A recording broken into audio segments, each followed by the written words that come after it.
राधे राधे. आज मी राजस्थानच्या मूग वडीची सब्जी बनवले. या मूगच्या वड्या आहेत बनवल्या त्या वाळवणीचाच एक प्रकार आहे. आणि कसुरी मेथी, माझी मामी राजस्थानला फिरायला गेलती, तिनेच मला तिथून आणलेली कसुरी मेथी आणि मूग डाळीच्या वड्या.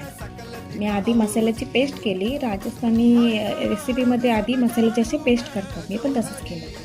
तडका दिला कसुरी मेथीचा. जेव्हा हा तडका दिला ना, एवढा सुगंध सुटलेला, खूपच छान. नंतर लसूण आणि मिरची टाकली आणि या वड्या मी तेलात थोड्या अशा मारल्या तडक्यामधल्या, जेणेकरून छान फ्लेवर येतो त्याचा. नंतर कांदा ॲड केला आणि जी मसाल्याची ग्रेव्ही केली ती याच्यामध्ये ॲड केली. मी पूर्ण राजस्थानी पद्धतीने ही भाजी बनवण्याचा एक प्रयत्न केला. तर मस्त लागतात या मूग डाळीच्या वड्या. त्याच्यात वड्या बोलतात, आपण वड्या बोलतो. आणि झाकण देऊन 15-20 मिनिटंही शिजवून घेतले. अशा प्रकारे माझी रेसिपी तयार आहे. जर तुम्हाला आवडली तर तुम्ही पण ट्राय